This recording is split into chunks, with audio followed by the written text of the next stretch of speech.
పరిశుద్ధ గ్రంథంలో నుండి కొన్ని మాటలు చదువుకొని ధ్యానించుకుని వాక్య వెలుగులో పరీక్ష చేసుకుని ప్రభు వారిలో పాల్గొనడం తులసిలకు రాసిన పత్రిక తులసిలకు రాసిన పత్రిక 1వ అధ్యాయం 9-12 వచనాలు కలిసి చదువుకుందాం. 9 నుంచి 12 వరకు కలిసి ఉన్నాయి. తెలుగులో అంతా కలిపేశారు.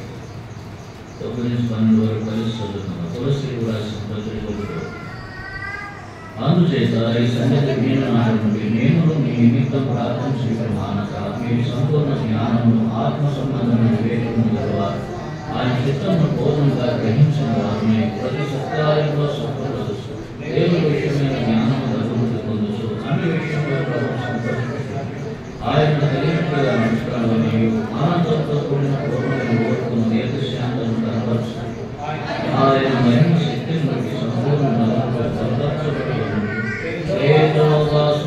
పరిశుద్ధ స్వాస్థ్యంలో పాల్గొనడం మనల్ని పాత్రగా చేసిన తండ్రికి హృదయదాస్తులు చెల్లించాలని దేవుని మధ్యలో మాట్లాడి ఆయన చిత్తము పూర్ణముగా గ్రహించిన వారునై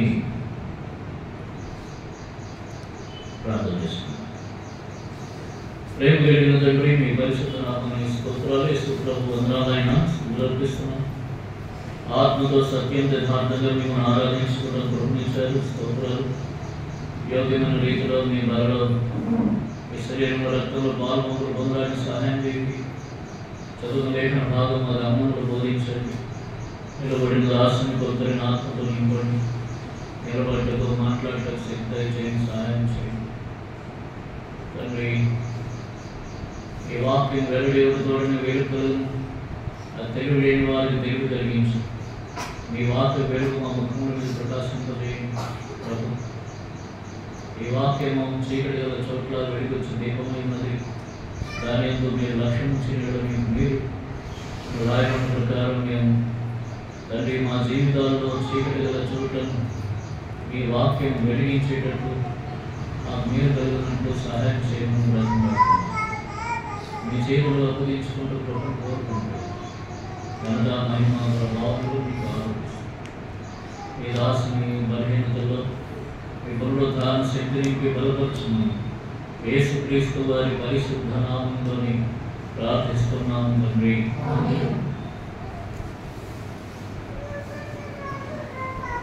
ఇక్కడ చాలా విషయాలు కలిపి చెప్పేశాడు అపొస్తలుడైన పౌలు. వాటన్నిటి కోసం ప్రార్థన చేస్తున్నాను. అంటే ఈ అనుభవాలన్నీ నీకు ఉండాలి అని చెప్పి సంఘానికి చెప్తున్నాడు. ఈ 9 నుంచి 12 వరకు కొన్ని వారాలు ధ్యానించవచ్చు. కొన్ని మంగళవారం సంఘ ప్రార్థనలో కొన్ని మాటలు చూసాం. అందుచేత ఈ సంగతి వినిన నాటి నుండి మేము మీ నిమిత్తం ప్రార్థన చేయటం మానక. ఎందుకు ప్రార్థన చేస్తున్నారట? మీరు సంపూర్ణ జ్ఞానము అంటే పరలోక సంబంధమైన జ్ఞానం, ఆత్మ సంబంధమైన వివేకం గలవారు కావాలి. తరువాత ఆయన చిత్తం పూర్ణంగా గ్రహించిన వారై ఉండాలి. ప్రతి సత్కార్యంలో సఫలులు కావాలి. దేవుని విషయమైన జ్ఞానం అభివృద్ధి పొందాలి. అన్ని విషయాల్లో ప్రభువును సంతోషపెట్టాలి. ఆయన తగినట్టుగా నడుచుకోవాలి. ఆనందంతో కూడిన పూర్ణమైన ఓర్పు దీర్ఘశాంతం కనబరచాలి. ఆయన మహిమ శక్తిని బట్టి సంపూర్ణ బలముతో బలపరచబడాలి. తేజవాసులైన పరిశుద్ధుల స్వాస్థ్యంలో వారి మనకు మనల్ని పాత్రలుగా చేశాడు. అటువంటి తండ్రికి మీరు కృతజ్ఞతాస్తులు చెల్లించాలి. ఆ రీతిగా ఉండటానికి దేవుని చాలా విషయాలు ఉన్నాయి. ఒక 2, 3, 4 విషయాలు మనం మంగళవారం ప్రార్థన కొడుకులో ధ్యానించాం. ఏమేమి ధ్యానించాం చెప్పండి వచ్చిన వారు.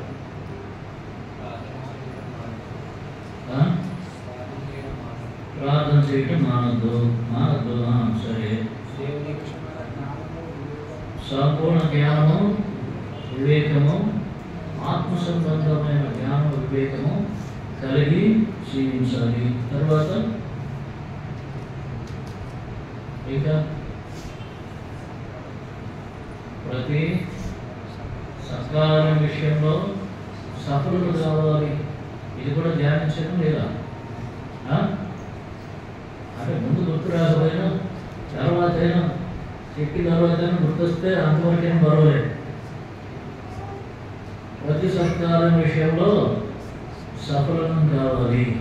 ఆ తర్వాత దేవుని విషయమైన జ్ఞానముందు ఇది ధ్యానించామా? ఆ మాట ధ్యానించడం లేదా చెప్పండి. ధ్యానించామా? తర్వాత అన్ని విషయంలో ప్రభువును సంతోషపెట్టాలి. ఇది ధ్యానించామా? ధ్యానించలేదా? మీరు చెప్పండి. అక్కడ ధ్యానించారా? ఎక్కడ ధ్యానించారు? ఏదో ఒకటి చెప్పేస్తే అయిపోతుంది. అన్ని విషయంలో దేవుని సంతోషపెట్టాలన్నమాట ధ్యానించలేదు. మధ్యలో ఒక మాట వదిలేసాం. ఆదివారం దీని సంగతి చూద్దాము. ఏమిటది? ఆయన చిత్తము పూర్ణంగా గ్రహించడు వారై ఉంటారు. ఇది చాలా గొప్ప విషయం. ఆయన చిత్తం అంటే దేవుని చిత్తం పూర్ణముగా మళ్ళా గ్రహించాలి. ఇది భక్సింగ్ గారు చెప్పేవారు. అంటే ఆయన వర్తమానంలో చదివాను. దేవుని చిత్తము గ్రహించుట అనేది దేవుని ప్రజలకున్న ఆధిక్యత అన్నాడు. ఆధిక్యత, ప్రివిలేజ్ అన్నాడు. ఆధిక్యత, ధన్యత కాదు.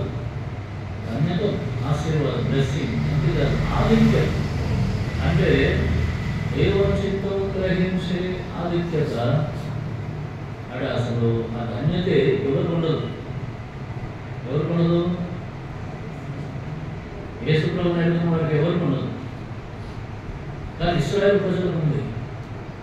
దావీదు అన్నాడు, నీ చిత్తం నెరవేర్చుట నాకు సంతోషం. ఇశ్రాయేలు ప్రజలకు ఉంది. ఎందుకుంది? వారు దేవుని దగ్గరకు పోయి విచారణ చేస్తారు. ఎక్కడ విచారణ చేస్తారు? బైబిల్ స్టడీలో చెప్పారు. ఎక్కడ విచారణ చేసేవారు? అది ఆ రోజు విచారణలో పోయిందన్నా. ఎన్నది విచారంలో పోయింది, కొట్టిపోయింది. ఇప్పుడు ప్రధాన యాజకుడు ఒక వస్త్రం ధరిస్తాడు. దానిలో ఒకటి ఉంటుంది. ఏంటది? ఏఫోదు. ఏఫోదులో 2 పథకాలు ఉంటాయి. ఏంటవి? ఊరీము. అమ్మ అక్కడికి వస్తే వచ్చారు మెల్లిగా. అంటే మీకు అన్ని ఆప్షన్స్ ఇవ్వాలి. ఊరీము, తుమ్మీము. ఈ ఊరీము, తుమ్మీము దగ్గర ఏం తెలుస్తుంది? దేవుని చిత్తం తెలుస్తుంది. ఊరీము, తుమ్మీము దగ్గర అంటే ధరించుకుంటాడు. ఏఫోదు, ఊరీము, తుమ్మీముతో 2 పథకాలు ధరించుకుంటాడు. ఏఫోదు ధరించుకుంటే దేవుడు ఏఫోదు ధరించుకున్న వ్యక్తి ద్వారా మాట్లాడతాడు. యాజకుడు ఏఫోదు ధరించుకుంటాడు. ఏఫోదులో ఊరీము, తుమ్మీము అనేటటువంటి 2 పథకాలు ఉంటాయి. ఇప్పుడు ఆ ఊరీము, తుమ్మీము ద్వారా దేవుడు నేను మాట్లాడతాను అన్నాడు. కాబట్టి ఇశ్రాయేలు ప్రజలు ఊరీము, తుమ్మీము దగ్గరకు పోయేవారు. ఆ తర్వాత కాలంలో ప్రవక్తల దగ్గరికి వెళ్ళేవారు. ప్రవక్తలు ఊరీము, తుమ్మీము ధరించుకునేవారు. యాజకుడు, ప్రవక్త కాదు. ప్రవక్తలు వారు దేవుని ఆత్మను పొంది వారు ప్రవచించేవారు. దేవుని దగ్గరికి వెళ్ళి కనుక్కొని చెప్పేవారు. అలాగా దేవుడు వారితో మాట్లాడేవాడు. దేవుని చిత్తం వారు అలాగే తెలుసుకునేవారు. ఈ దినాల్లో మనకు ఈ ఊరీము, తుమ్మీములు మనకు లేవు. యేసుక్రీస్తు ప్రభువే మనకు ఆ ఊరీము, తుమ్మీము సమస్తం కూడా. ఆయన మాట్లాడతాడు. ఎట్లా మాట్లాడతాడు? ఆయన వాక్యం ద్వారా మాట్లాడతాడు. ఆయన ఆత్మ ద్వారా మనకు బయలుపరుస్తాడు. ఆ రీతిగా ఆయన చిత్తం తెలుసుకోవాలి. ఏమన్నాడు ఇక్కడ? దేవుడు ఏమన్నాడు? ఆయన చిత్తమును పూర్ణంగా గ్రహించిన వారే ఉండాలని ప్రార్థన చేస్తున్నాను. ఆయన చిత్తం పూర్ణంగా గ్రహించాలంటే ఏదో కొద్దిగా తెలుసుకుంటే కుదరదు. ఎవరి చిత్తము? దేవుని చిత్తం. ఎందుకు? ఏ విషయంలో తెలుసుకోవాలి? ఎక్కడ అన్ని విషయాల్లోని ఎక్కడ చెప్పండి ఒకసారి. అన్ని విషయాలు దేవుని చిత్తం తెలుసుకోవాలి. నేను వచ్చిన కొత్తలోనే 2వ వారమే చెప్పాను. 2 వారాలు చెప్పాను దేవుని చిత్తం గురించి, అవునా? 2 సంవత్సరాలు అయిపోయి మీరు ఎక్కడో మర్చిపోతారు, నాకు ఆ సంగతి తెలుసు. ఒక ఆయన మాత్రం చీటీ రాశాడు, నేను అన్ని విషయాలు దేవుని చిత్తం చేయాలని తీర్మానం చేసుకున్నాను, ప్రార్థన చేయండి అని. అర్థమైందా? ప్రార్థన చేశాను, 2 సంవత్సరాలు అయిపోయింది, నా గుర్తు చూడండి. అర్థమవుతుందా? కాబట్టి ఇప్పుడు 2 సంవత్సరాలు అయిపోయింది, మీరు మర్చిపోయి ఉంటారు. మళ్ళీ అదే దేవుడు జ్ఞాపకం చేశాడు, మళ్ళీ వీళ్ళ జ్ఞాపకం చెయ్యాలి. కాబట్టి కొలొస్సీయులకు రాసిన పత్రికలోనే చెప్తాడు, చూడండి 4వ అధ్యాయం, కొలొస్సీయులకు రాసిన పత్రిక 4వ అధ్యాయం 12వ వచనం కలిసి చదువుతున్నాం. కొలొస్సీయులకు రాసిన పత్రిక 4:10. మీలో ఒకడును క్రీస్తు యేసు దాసుడైన ఎపఫ్రా మీకు వందనములు చెప్పుచున్నాడు. మీరు సంపూర్ణులను ప్రతి విషయంలో దేవుని చిత్తమును గురించి సంపూర్ణ ఆత్మనిశ్చయత గలవారిని నిలకడగా ఉండవలని మీరు ఎల్లప్పుడూ మీ కొరకు తన ప్రార్థనలో పోరాడుతున్నారు. ఏ విషయంలో? ప్రతి విషయంలో దేవుని చిత్తమును గురించిన సంపూర్ణ ఆత్మనిశ్చయత, అంటే మన ఆత్మలో ఒక నిశ్చయత, ఇది దేవుని చిత్తమే. ఏ విషయంలో? ప్రతి విషయంలో మనం కనుక్కోవాలి, అప్పుడే మనం క్షేమం. అమ్మాయిగా రోమిలకు రాసిన పత్రిక 12వ అధ్యాయం 2వ వచనం చదవండి. రోమిలకు రాసిన పత్రిక 12.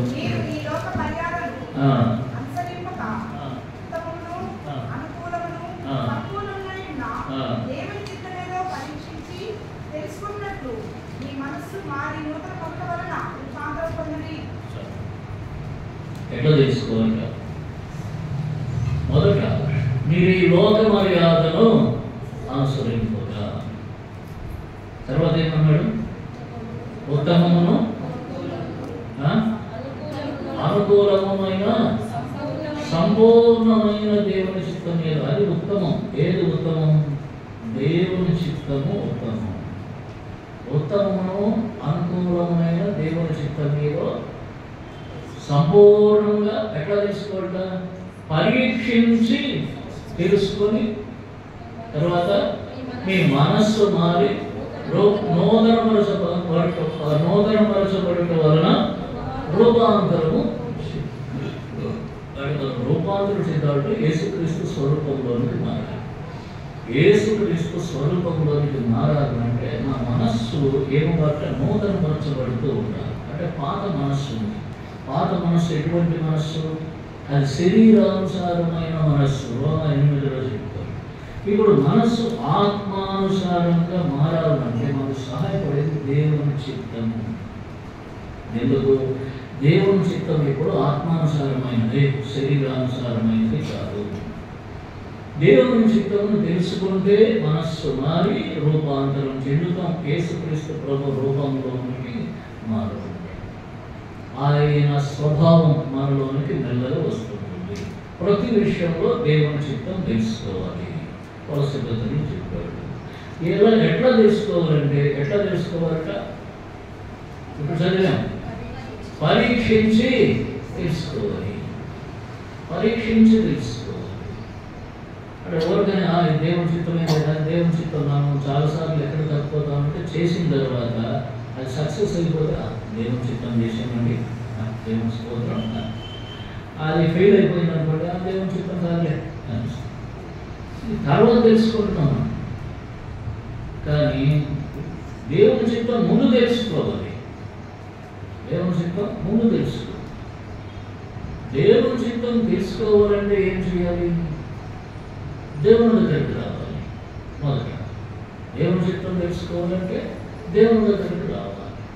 దేవుని దగ్గరికి వచ్చిన తర్వాత దేవుడు ఏదో చెప్తాడు. చెప్పిన దాన్ని మనం ఏం చేయాలి? చెప్పండి. ఆయన ఏదో చెప్తాడు. ప్రభువా నేను ఎక్కడికో పోయేస్తాను అని అనుకుంటాను. ఒక వారం రోజులు 10 రోజులు ట్రిప్ వేసి వస్తాను. ₹1,00,000 డబ్బులు ఉన్నాయి, ₹1,00,000 ఖర్చు అవుతుంది, డబ్బులు ఉన్నాయి, కన్స్ట్రక్షన్ కూడా బాగా దొరుకుతుంది, అంత అలసిపోయినాను, ట్రిప్ వేస్తాను అనుకుంటాడు. దేవుని దగ్గరికి వచ్చామనుకోండి, రాకపోతే చేసేది లేదు. దేవుని దగ్గరికి వెళ్ళాము. దేవుని దగ్గరికి వెళ్తే దేవుడు ఇప్పుడు ఏం చేయొద్దు, నోరు మూసి కూర్చొని అంటాడు. ఇప్పుడు మనం ఆల్రెడీ మైండ్లో డిసైడ్ అయిపోయాం. ఏం డిసైడ్ అయిపోయాం? వెళ్ళిపోవడానికి. అర్థమైందా? దేవుడు ఏమన్నాడు? వద్దు అన్నాడు. ఇప్పుడు దేవుని చిత్తం చేయాలంటే ఫస్ట్ మనలో జరగవలసిన పని ఏమిటి? దేవునికి లోబడటం.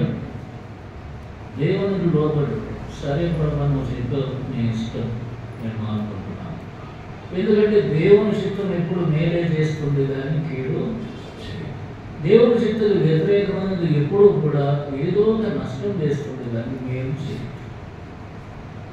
కొన్నిసార్లు మనకు తెలియకుండా దేవుని చిత్తం చేస్తాం, అది వేరే విషయం. మనకు తెలియకుండా దేవుడు దాన్ని అనుమతిస్తున్నాడు, అంగీకరిస్తున్నాడు, మేము జరిగిపోతాం. కానీ కొన్నిసార్లు తెలియక దేవుని చిత్తం చెయ్యము, అప్పుడు నష్టం తెచ్చుకుంటాం. కొన్నిసార్లు దేవుని చిత్తంకు లోబడము. ఇప్పుడు చూడండి, మీకు అందరికీ తెలుసు బిలాము ప్రవక్త గురించి. బిలాము ఏమన్నాడు? మొదటిసారి బాలాకు ఆ మిద్యానీయులను పంపినప్పుడు, మోయాబీయులను మిద్యానీయులను పంపినప్పుడు ఏమన్నాడు? దేవుడి దగ్గరికి వెళ్ళాడు బిలాము. దేవుడు ఏమన్నాడు? నువ్వు వారితో చెప్పండి, కథ తెలిసిందే కదా, చరిత్ర. వెళ్ళమన్నాడు, వద్దన్నాడా? వద్దు అన్నాడు. మళ్ళీ రెండోసారి మళ్ళీ మిద్యానీయుడు మళ్ళీ పంపాడు, ఇంకా ధనాన్ని పంపాడు. పంపితే రెండోసారి మళ్ళీ వీడు దేవుడి దగ్గరికి వెళ్ళాడు. ఎందుకు వెళ్ళాడు? అర్థమైందా? లోపట్టం అంటే అది ఏంటి? లోపట్టం. ఒకసారి వద్దన్నాడు, అంతే, బస్ అయిపోయింది. ఒకసారి వద్దన్నాడు, అయిపోయింది. నువ్వు ఎన్నిసార్లు బిలాము దగ్గరికి ఎవరు వచ్చినా సరే, అబ్బాయి దేవుడు వద్దన్నాడు, పొండి పొండి పొండి అని చెప్పారు. కానీ వీడేం చేశాడు? రెండోసారి మళ్ళీ వెళ్ళాడంటే అర్థమండి లోపడలేదు దేవుని చిత్తానికి. సామెతల గ్రంథం 3:6 చదవండి. సామెతల గ్రంథం 3:6. Proverbs 3:6. యవనస్తులు చదవండి. యవనస్తులు చదవండి. నీ ప్రవర్తన అంతటి యందు ఆయన అధికారములకు ఒప్పుకొను, అప్పుడు ఆయన నీ త్రోవలను సరళం చేయును. మొట్టమొదటి దేవుని చిత్తం దగ్గరికి రావాలంటే ఫస్ట్ ఏం చేయాలంట?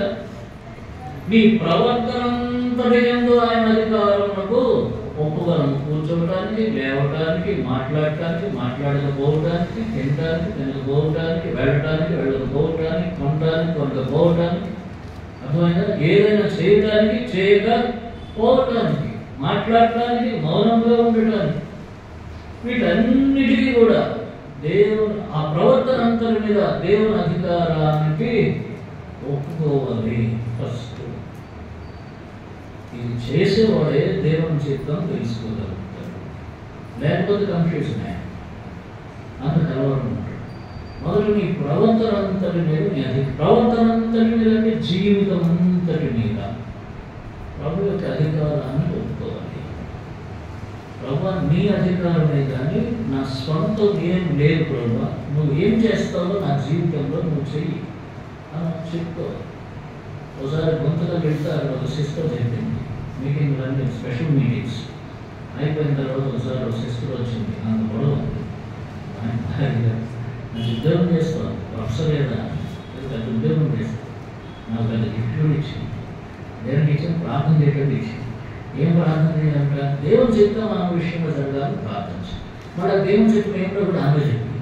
ఆమె ఒక ఆయనను పెళ్లి చేసుకుందాం అనుకుంటుంది, అదే దేవుని చిత్తం కావాలి అంతే.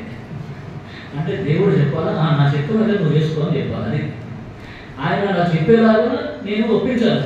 ఎవరిని? ఇంత ఉంది ఇందులో, ఆమె చెప్పినట్లు ఇంత ఉంది. అర్థమైందా? ఇదంతా జరుగుతుందా? మనం ఇప్పుడు ఇలాగే పోతాం దేవుని దగ్గరికి. ఇది నా ఇష్టము, నువ్వు దేవుడి ముద్ర వెయ్యి అని చెప్తాం. దేవుడు కొన్నిసార్లు అది దేవునికి ఇష్టమైతే సరే పో చేసుకో అని అంటాడు. అంటే దేవుని చిత్తంతో మన మనస్సు ఏకీభవించినట్లయితే. కానీ ఎక్కువ పర్యాయం ఒప్పుకోవచ్చు దేవుడికి. సైలెంట్గా ఉంటాడు. సైలెంట్గా ఉన్నాడంటే లేదు, లేదా వద్దంటాడు. కాబట్టి అప్పుడు ప్రభు ఇది నీ చిత్తం కాదు వదిలేస్తుంది. నీ చిత్తం ఏదో దాన్ని నా జీవితంలోకి రానివ్వు అడగలగాలి. నీ చిత్తం బయలుపరచు. ఎట్లా పరీక్షించి తెలుసుకోవాలంటే, పరీక్షించాలంటే చాలా ఓపిక ఉండాలి. సైన్స్ వాళ్ళు ల్యాబ్లో టెస్టులు చేస్తుంది. ఆ ల్యాబ్లో టెస్ట్ చేసినప్పుడు దానికి కెమికల్ టెస్ట్లు ఫినాప్తిలిన్ వేస్తారు, మిథైల్ ఆరెంజ్ వేస్తారు, ఏవో వేస్తారు, అంతేనా?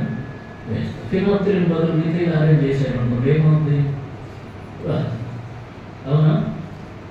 నేను ఒకసారి చేశాను. ల్యాబ్ టెస్ట్ చేసిన తర్వాత రంగు మారాలి. ఏం రంగు మారుతుంది? ముందు నేను చేసిన తర్వాత రాస్తానంటాడు నేను. ఆయన అంటాడు ముందు రాయి తర్వాత చేద్దాం అంటాడు. నాకు ఆ రంగు ఏంటో తెలియదు, ఎందుకంటే నేను చేయలేదు. అర్థమైందా? కాబట్టి పరీక్షించడానికి చాలా ఓపిక ఉంటాయి. పరీక్షించడం అంటే మనం ఎప్పుడు దేవుని పరీక్షించడానికి కాదు, అంటే పరీక్షాపూర్వకంగా అంటే టెస్ట్ మనకు మనం పెట్టుకోదు. ప్రభా ఇది జరిగితే గిద్యోని అన్నాడు, ఏమన్నాడు? ఈ బొచ్చు నీళ్ళతో నిండితే ఇది నువ్వు చెప్పేది నువ్వే చెప్పావు, నువ్వు నా సహాయం చేస్తావు. ఈ బొచ్చు మీద నీళ్ళు పడకపోతే రెండోసారి అన్నాడు. అట్లా ఆయన దేవుని పరీక్షించి తెలుసుకోవాలి. అసలు మొదలు నేను అంతటికీ చేయవలసింది ఏంటంటే సొంతం వదిలేయాలి, స్వయం పూర్తిగా ఖాళీ చేసుకోవాలి. దావీదు కీర్తన 48లో మాట చెప్పాడు. ఏమన్నాడు? దేవా నీ చిత్తం నెరవేర్చుట. చదవండి 40వ కీర్తన. నీ చిత్తము నెరవేర్చుట నాకు సంతోషము, నీ ధర్మశాస్త్రము అంతర్యములో ఉన్నది. చాలు. నీ ధర్మశాస్త్రం అంటే నీ వాక్యం. నీ వాక్యం నా హృదయంలో ఉన్నది. నీ చిత్తమే నేను నెరవేరుస్తాను, అదే నాకు సంతోషం. నీ చిత్తమే నెరవేరుస్తాను, అదే నాకు సంతోషం. మనకేమి సంతోషం? మన చిత్తం నెరవేర్చబడితేనే మనకు సంతోషం. అక్కడ దేవునికి మనకేమొస్తుంది? క్లాష్. దేవుడి చిత్తం ఒకటి ఉంటుంది, మన చిత్తం ఒకటి ఉంటుంది, క్లాష్ వస్తుంది. క్లాష్ వస్తే దేవుడు ఏం చేసి పరాన్ముఖుడు అవుతాడు. చూడంటాడు, నీవు పరాన్ముఖుడు అయిపోయేవాడు అంటాడు. ఏం కాదు అంటే వేరే వైపు ముఖం తిప్పుకున్నాడు అని అర్థం. ఆ బోధ మీరు చేసుకో. చూడండి, పిల్లలు చాలా అలవాటు పెడతారు తల్లిదండ్రులు. ఇది కొనుక్కునేదా, ఇది కొనుక్కునేది, ఇది కొనుక్కునేది, ఇదే కొనుక్కుంటే ఇదే కొనుక్కుంటే తండ్రి మీద తల్లికి ఇష్టం ఉండదు. అది వద్దు వద్దు వద్దు అని అక్కడ కొనుక్కోపోయినటువంటి ఇష్టం ఉండి చేసినట్ట. దానివల్ల నష్టమైన తర్వాత బేరం అంటారు. ఏంటి కొనుక్కున్నారు, అప్పుడు చెప్తే విన్నావు కాదు కదా. ఇక్కడ మళ్ళీ అప్పుడు ఏమంటారు? నువ్వు గట్టిగా చెప్పలేదు, నువ్వు గట్టిగా చెప్పాల్సింది, నేను వినేవాడిని కదా, వినేదాన్ని కదా అంటారు పిల్లలు. మాట వెంటనే వేస్తారు. ఇప్పుడు మనం కూడా అంతే, దేవుని చిత్తం చెయ్యం. ఇంకా అసలు మొదలు దేవుని చిత్తానికి అప్పగించుకోం. ఏదేదో ప్లాన్లో మన ప్రణాళికలో మన షేప్ మన డిజైన్ అన్ని వేసుకుంటాం. వేసుకుని మన జీవితం కోసం ఏదో చేస్తాం. ఏదో జరుగుతుంది, దేవుడు వదిలేస్తాడు. దేవుడు వదిలేసినప్పుడు మనం చేస్తున్నంతా దేవుని చిత్తం లాగానే ఉంటుంది, ఎక్కడో తప్పని పడిపోతాం. అప్పుడు ఏడుస్తా, దేవాలను నాకు నీ చిత్తం చెప్పేవు కాదు అంటే నువ్వు వింటే కదా. అందుకని కేంద్రంలో మాట చెప్పాడు. చూడండి తర్వాత కీర్తన 48 తర్వాత చదువు కదా.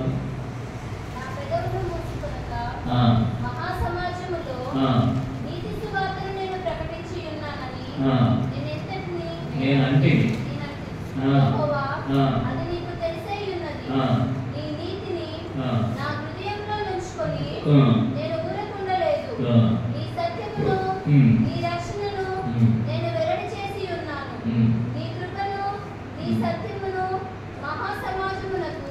తెలుపక నేను వాటిని మరుపు చేయలేదు.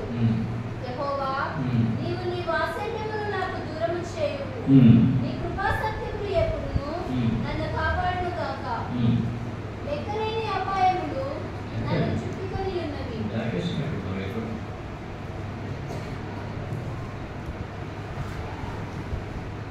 8వ వచనంలోనే 6వ వచనంలో చూడండి. 6వ వచనం, బలులనైనను నైవేద్యములైనను నీవు తినలేదు. అప్పుడు పుస్తక చుట్టూ నన్ను వచ్చి రాయబడిన ప్రకారము నేను వచ్చి ఉన్నాను. 6వ వచనం మధ్యలో బలులనైనను నైవేద్యములను కోరుట్లేదు, నీవు నాకు చెవులు నిర్మించి ఉన్నాను. చెవులు ఇచ్చాక ఎందుకు? దాని అర్థం ఏంటంటే నేను ఇచ్చేవి కాదు, నీకు బలులు నైవేద్యాన్ని కోరలేదు, నువ్వు చెవులు ఇచ్చావు. దాని అర్థం అంటే వింటాను. దేవుని చిత్తం ఎప్పుడు తెలుస్తుందంటే దేవుడు చెప్పింది వ్యక్తి తెలుసు. జాగ్రత్తగా వినాలి. కాబట్టి ఎప్పుడు మాట్లాడతాడు, ఎప్పుడు మాట్లాడతాడు ఆయన ఇష్టం. కనిపెట్టుకుంటే మాట్లాడతాడు.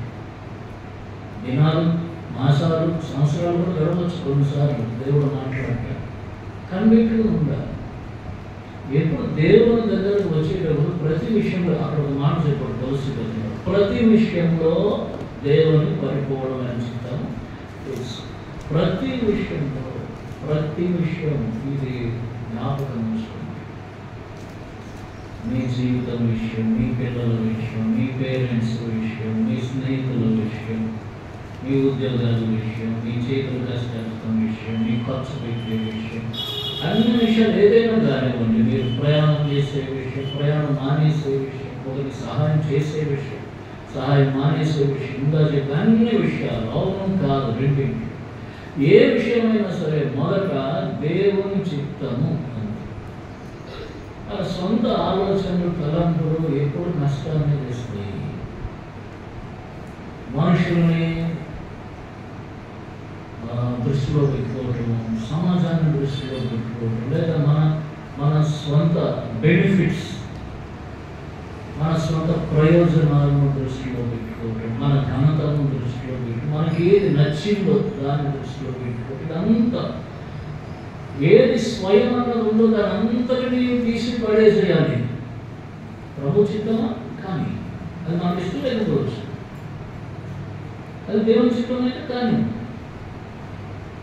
అదే మనం అప్పగించుకోవడం. నీ ప్రవర్తన అంతటిలో ఆయన అధికారం నాకు ఒప్పుకోను అంటే ఈ దేవుని చిత్తం అని నాకు ఇష్టం లేదు, కానీ దేవుని చిత్తం కానీ నా ఇష్టంతో సంబంధం లేదు. ఆ డెసిషన్ వస్తే దేవుడు నిన్ను ఆశీర్వదిస్తాడు. దావీదు దక్షిణ గారు చాలాసార్లు వర్తమానం చెప్పేవాట. దావీదు దేవుని చిత్తం తెలుసుకోకుండా 3 సార్లు తప్పిపోయి 3 సార్లు నష్టపోయాడు. ఎక్కడెక్కడ చెప్తారా? దేవుని చిత్తం తెలుసుకోకుండా దావీదు 3 సార్లు తప్పిపోయాడు, 3 సార్లు నష్టపోయాడు. మొదటిసారి ఎక్కడంటే యూదా దేశంలో సిక్లకు వెళ్ళాడు, ఇది మొదటిసారి. రెండవసారి ఏం చేశాడంటే రాజ్యానికి వచ్చిన తర్వాత మందసాన్ని బండి మీద తీసుకొచ్చాడు, ఇది రెండవసారి. మూడవసారి ఎప్పుడంటే జనసంఖ్య చేయమన్నాడు. ఈ 3 దేవుని చిత్తం కాదు. చూడండి, సమూయేలు మొదటి గ్రంథం,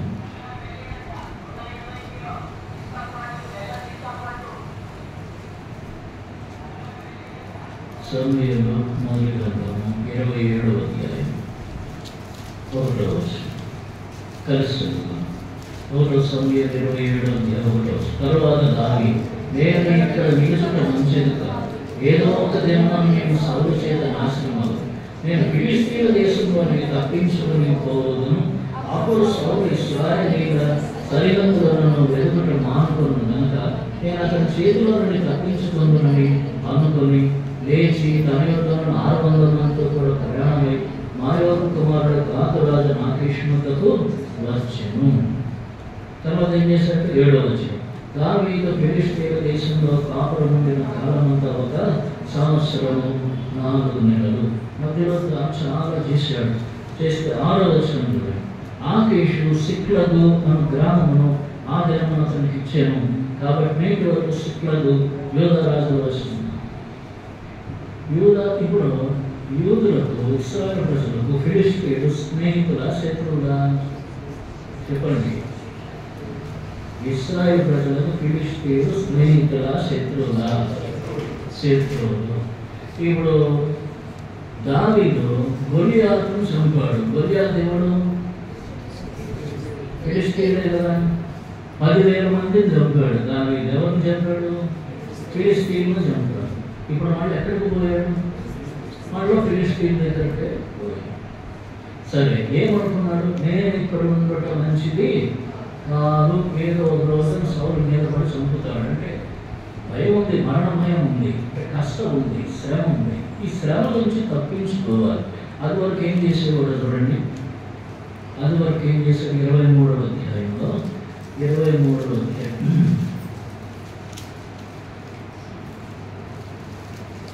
చూడండి, 1-2 వచనాలు చదవండి. తర్వాత ఫిలిష్తీయులు కెయీలా మీద యుద్ధం చేసి కళ్ళముల మీది ధాన్యమును దోచుకుందురని దావీదునకు వినబడెను. దోచుకుంటున్నారని దావీదునకు వినబడెను. చేయుదునని అతడు చేయుదురా అని యెహోవా యొద్ద విచారణ చేయగా యెహోవా నీవు వెళ్ళి ఫిలిష్తీయులను హతము చేసి కైలాను రక్షింపమని దావీదు సెలవిచ్చాడు. ఇప్పుడు కైలాకు వెళ్ళేదా వద్దా, ఫిలిష్తీయులు ఎవరిని హతం చేయడానికి, ఫిలిష్తీయులు హతం చేసేదా వద్దా అని ఎక్కడ విచారణ చేశాడు కదా. మళ్ళా కైలాకు వచ్చాడు, కైలాకు వచ్చిన తర్వాత అక్కడ చేయవలసిన చేశారు. ఇప్పుడు మళ్ళీ 12వ వచనం చూడండి.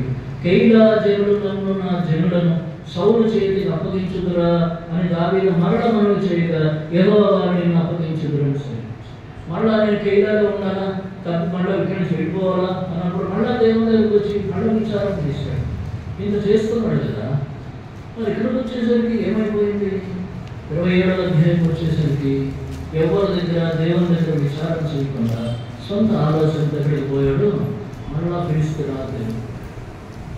దానివల్ల ఏం జరిగింది అంటే ఇక్కడ ఒకటి అర్థం చేసుకోండి. దేవుని చిత్తం కనుక్కోకుండా పోయాడు. పోవటం వల్ల ఏం జరిగింది? 17 మాసాలు, సంవత్సరం మీద 4 మాసాలు, 16 మాసాలు బాగానే ఉంది. అర్థమైందా? 16 మాసాల తరువాత ఏమైపోయింది? 30వ అధ్యాయంలో 1వ వచనం చదవండి. అతని జనులలో 3వ దినమందు సిక్లగుకు వచ్చి అంతలో అమాలేకులు దండెత్తి దక్షిణ దేశం మీదను సిక్లగు మీదను పడి కొట్టి దాన్ని తగులబెట్టి గండ్లనేమి కల్పులనేమి అందులో ఉన్న వారందరినీ చెరపట్టుకొని, అందులో ఉన్న ఆడవారినందరినీ చెరపట్టుకొని చంపక వారిని తీసుకొని వెళ్ళిపోయి ఉండేది. అందులో ఎవరు ఉన్నారు? దావీదు పెళ్ళాలు కూడా ఉన్నారు. దావీదు భార్యలు ఉన్నారు, 600 మంది భార్యలు ఉన్నారు, పిల్లలు ఉన్నారు, అందరూ మోసపోయారు. ఇక వారు ఏడ్చుటకు శక్తి లేక, చూడండి 4వ వచనం, ఇక ఏడ్చుటకు శక్తి లేకపోయినంత బిగ్గరగా ఏడ్చిరి. 6వ వచనం, దావీదు మిక్కిలి దుఃఖపడెను మరియు తమ తమ కుమారులను బట్టి కుమార్తెను బట్టి జనులకందరికీ ప్రాణం విసిగినందున రాళ్ళు రూపి దావీదును చంపుతున్నరండని వారు చెప్పుకోగా.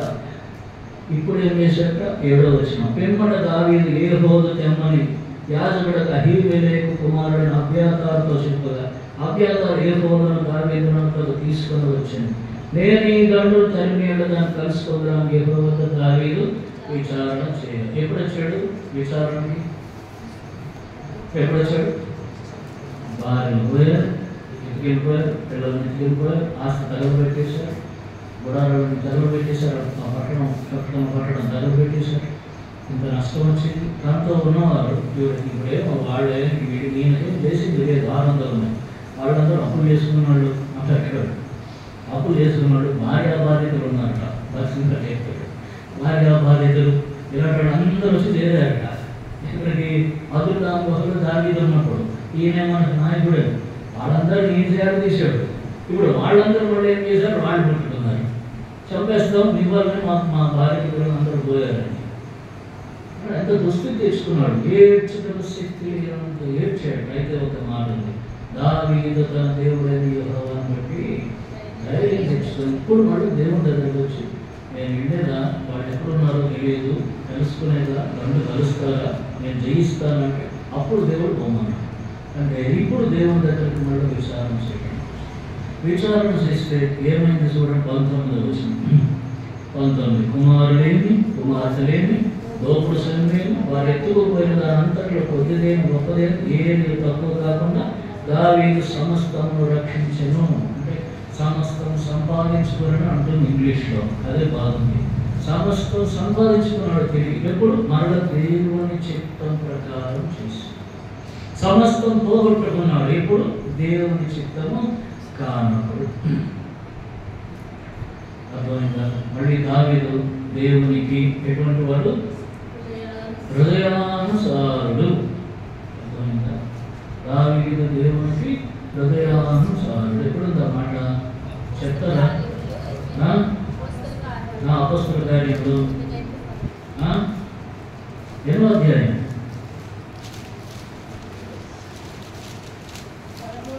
13వ అధ్యాయము 22వ వచనం చదవండి. తరువాత అతనిని తొలగించి దావీదును వారికి రాజుగా మరియు ఆయన నేను యెషయి కుమారుడైన దావీదును కనుగొంటిని. అతడు నా ఇష్టానుసారుడైన మనుష్యుడు. ఎవడు? యెషయి కుమారుడైన దావీదు. అతడు నా ఉద్దేశములన్నీ నెరవేర్చును అని చెప్పి అతడు వచ్చి సాక్ష్యం ఇచ్చాడు. కనుగొన్నాను అన్నాడు. అప్పటికి పుట్టలేదు. ఆ తర్వాత 8 సంవత్సరాలు పుట్టాడు దావీదు. దేవుని ఇష్టానుసారుట, is of my own heart అని ఇంగ్లీష్లో, అంటే నా హృదయానుసారుడు నుండి దేవుని హృదయానుసారుడు, దేవుని ఇష్టానుసారుడు, దేవుని చిత్తం తెలుసుకోకుండా వెళ్ళిపోతే ఓన్లే మనోడే కదా. ఈసారి తప్పు చేశాడని చెప్పి దేవుడు వదిలేశాడా? వదిలేదు. శిక్ష వచ్చింది. ఇప్పుడు మనం ఎప్పుడు దేవుని దూషిస్తుంటాం. నాకు ఎందుకు చేసేది కదా, నాకు ఇంత నష్టం వచ్చింది, నువ్వు చాలా నష్టపోయాను, అవమానం అది చేశాను, నువ్వేం చేయట్లేదు, నువ్వు పట్టించుకోవట్లేదు. ఆ చూడండి దేవునితో బయటికి మామూలుగా చేయము, ఫాస్టింగ్ ఉండి కూడా చేస్తాం బయటికి. కానీ ఇంతకీ కారణం ఏమిటి? మనం ఎక్కడో తప్పిపోయాం. ఎందులో తప్పిపోయాం? దేవుని చిత్తం చేయడంలో తప్పిపోయాం. కారణం ఏంటి? దావీదు తప్పుకోవడానికి కారణం 2. 1 భయం, శత్రు భయం. 2వది తొందర. నేను ఇక్కడ ఉండడం మంచిది కాదు, కారణం భయం. సౌలు వచ్చి చంపుతాడు, భయం. 2వది తొందర. తొందరలో ఏమవుతుందంటే ఇప్పుడు కూడా మనం తప్పదు. ఇదివరకు కోసం చెప్పినట్టు 2 సార్లు అదే ఉదాహరణ మాట చెప్తాను. నాగారంలో ఉన్నప్పుడు ఈ 2 సార్లు బాగా పెట్టేది. పట్టణాలు కూడా తీసి పాటు పెడుతుంటే ఆ గమ్ ప్లేట్స్ ఉంటాయి కదా, బోర్డులు, ఒక గమ్ బోర్డు తీసుకొచ్చి ఒక చోట పెట్టాను. పెడితే నేను కూర్చుని చూస్తాను. ఆ ఎనకకి అట్లా వచ్చింది, చిన్న గట్టు ఉంటుంది. ఆ గట్టు నుంచి అక్కడ వరకు వచ్చి ఇక్కడ ఏదో కొత్తగా ఉందిరా అని చూసింది. దానంతా వస్తున్నాయి, ఇక్కడ ఏదో కొత్తగా ఉందిరా అని జాగ్రత్తగా చూసి మళ్ళీ వెనక్కి వచ్చి, అంటే ఇట్లా ఇట్లా దిగాలనుకోండి, ఇక్కడ చూసింది, ఓ కొత్తగా ఉందని ఇలా వచ్చి మళ్ళీ ఇట్లా దిగింది. దాని పక్క నుంచి తప్పించుకొని మళ్ళీ వచ్చేస్తున్నాడు. అనగానే ఇప్పుడు వెనక్కి తిరిగి తుర్రం పరిగెట్టింది. ఇప్పుడు చూసుకోలేదు, టబాలను పడిపోయింది. అర్థమైందా? నిదానం ఉన్నప్పుడు ఏం చేసింది? తప్పించుకుంది. ఎప్పుడైతే తొందర ప్రాణభయం వచ్చిందో, తొందర వచ్చిందో, మళ్ళీ దేని తప్పించుకుందో మళ్ళీ ఎందులో పడింది? అందులోనే పడినప్పుడు ఓహో మనం తొందర పడితే పడతాం రా అబ్బాయి. ఎక్కడ పడతాం? ఎందులో పడాలో అందులోనే పడతాం, ఊరిలో పడతాం. అది ప్రాణం, అది ఉరి. మనం పెట్టిన ఊరేది ఊరిలో పడింది, ఊరిలో పడతాం. తొందర మనిషి ఎన్నోసార్లు తొందరపడతాం. ప్రాముఖ్యమైన విషయాలు జీవితాల్లో తొందరపడతాం, చిన్న విషయాలు తొందరపడతాం, పెద్ద విషయాలు. ఇప్పుడు ఇన్ని యాక్సిడెంట్లు ఎందుకు జరుగుతున్నాయి చెప్పండి? ఒక్కటే కారణం, తొందర. వాడు 80,000 వెళ్ళాల్సి 90,000 వెళ్తాడు. వాడు పోతాడు, ఇంకోటి పడిపోతాడు. తొందర.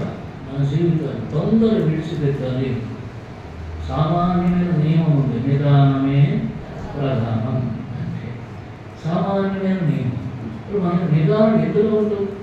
మనం మందిరానికి రావడానికి నిదానం ఉంటుంది, ప్రార్థన చేయడానికి నిదానం ఉంటుంది, నా శాతంలే వాక్యం చదువుతానికి నిదానం, దేవుని విషయాలు అందుకుంటా నిదానమే మనకి. కానీ జీవితం విషయంలో నిదానంలో తొందర గోల చేస్తాం, అర్థం చేసేస్తాం. పిల్లలు అందరూ ఆకలి తీర్చినట్టు ఉంటుంది. అది చంటి పిల్లలు చూడండి, వాడికి పాలు కొద్దిగా లేట్ అయిపోయింది, వాడికి ఏం పట్టదు. వాడి పాలు ఉన్నాయా లేదా, అది పెట్టారా లేదా, అది మరుగుతున్నాయా లేదా, లేకపోతే తల్లి పాలు అయ్యాయా లేదు, వాడికి అంతా అక్కర్లేదు. ఇక అరుస్తూనే ఉంటాడు అంతే. వాడికి ఒక్క పెట్టి కళ్ళు మోసుకొని చేతులు కాళ్ళు కొట్టి బ్యా బ్యా బ్యా బ్యా నడుస్తుంది.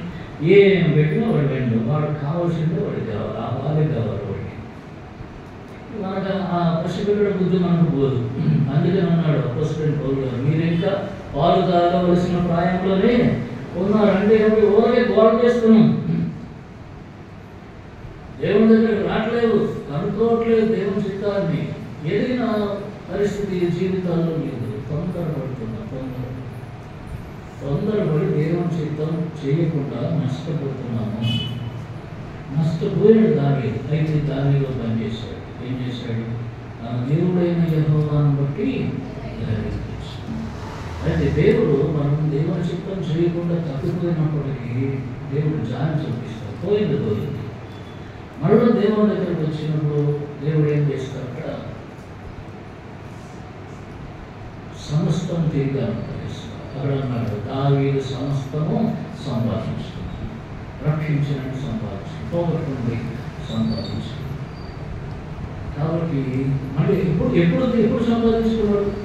మరలా దేవుని దగ్గరకు వచ్చి ఏ బోధ తెమ్మన్నాడు, ఏ బోధ ధరించుకుంటే అప్పుడు వచ్చాడు. అయ్యా యెహోవా నేనేం చేయాలి, ఇప్పుడు కలుసుకో అని దేవుడి దగ్గర విచారించాడు. వారికి వెంటనే మాట్లాడేవాడు. ఈ దినంలో మనకు అంత స్పష్టంగా ఎదురుగా మాట్లాడే ప్రభుత్వం లేదు. కొన్నిసార్లు ఉన్నా మనం వినం. ఇదివరకు ఒకసారి చెప్పాను, ఒక 5 స్నేహితులు వచ్చారు, ఒక సహోదరులు. అన్న మేము ఇతరుల కలిపి బండి పెడదాం అనుకుంటున్నాం. ఏది? టిఫిన్లు బండి, ఒకటి బండి. ఇతరుల కలిపి పెడతాం, ఒకటి వంట చేస్తే ఒకటి పెట్టుబడి పెడతాడు. ఇతరుల కలిపి పెడతాం అనుకుంటున్నాం, ప్రార్థన చేసి ఎప్పుడు పెట్టమంటారా? కొద్దిసేపు చెప్పేసి ఉంటాయా, నాకు సమాధానం లేదా? ఎప్పుడు సమాధానం ఉండదు, దేనికి సమాధానం ఉండదులే, దీనికి తెలిసిందే సమాధానం లేదన్నమాట అన్నారు. మా సమాధానం ఉండాలి అన్నారు. మర్నాడు చెట్టు పెట్టుకున్నాను, ప్రార్థన చేయండి. ఇంకా నేను నా ప్రార్థన ఎందుకు పెట్టారు. నేను బాగున్నాను, కొంచెం డబ్బులు వస్తాను అంటే 2వ నెలకు కుదిరాడుకుంటూ స్టార్ట్ చేశారు. 3వ నెలకు అప్పులు అయిపోయారు. 4వ నెలకు వచ్చేసి 4 నెలలు కూడా కాదు. 3 నెలలకు మళ్ళీ ఇద్దరు ఒకరు కూడా వచ్చి బోర్ని ఏడుస్తున్నారు. అనాథైపోయి నోరు మూసుకున్నారు. ఇక్కడికి రావాల్సింది విన్నారు మాట, విన్నారు. దేవుడు మాట చెప్పేవారు మన చుట్టుపక్కల ఉంటారు. మన ఇంట్లో ఉండొచ్చు, బయట ఉండొచ్చు, మనం విన్నాం. అర్థమైందా? ఇది మన హృదయ వాంఛ నెరవేరాలి. అది మన ఇష్టం నెరవేరాలి. మన ఇష్టానికి ఒక సరైన స్వరూపం ఉంటుందంటే ఉండదు. దేవుని చిత్తమునకు ఒక మంచి స్వరూపం ఉంటుంది. అది మనం అర్థం చేసుకోవాలి. దేవుడు ఎప్పుడు మంచిదే ఇస్తాడు, శ్రేష్టమైన ఇస్తాడు. శ్రేష్టమైన ప్రతి ఈవెను జ్యోతిర్మయుడైన తండ్రి యొద్ద నుండి వచ్చును. యాకోబు 1:17. దేవుడు శ్రేష్టమైన ఇస్తాడు. మనం తొందరపడితే ఏదో లోపం ఉన్నవి తీసుకుంటాం. ఇది దావీదు మొదటిసారి దేవుని చిత్తం చేయకుండా చెప్తారు. మళ్ళీ చూడండి, సమూయేలు 2వ గ్రంథం, సమూయేలు 2వ గ్రంథం 6వ అధ్యాయం. సమూయేలు 2వ గ్రంథము 6వ అధ్యాయం. ఇక్కడ ఏం చేశాడట? మందసాన్ని తీసుకురావాలి. దావీదు రాజు అయిపోయాడు. రాజు అయిన తర్వాత ఇప్పుడు మందసాన్ని తీసుకురావాలి. ఎక్కడికి? అది కిర్యత్యారీంలో ఉంది. అక్కడి నుంచి అంటే గిబియాలో, మనం రాత్రి చెప్పుకున్నాం బైబిల్ స్టడీలో, గిబియాలో నుండి ఉన్నటువంటి మందసాన్ని దావీదు ఏం చేయాలి? తన దగ్గరకు తెచ్చుకోవాలి. అందుకని ఏం చేశాడు? 2వ సమూయేలు 6వ అధ్యాయం 2వ వచనం నుంచి తొందరగా చదవండి, స్పీడ్గా. ఎవరు బయలుదేరి? ఎవరు 1వ వచనం చదవాలి.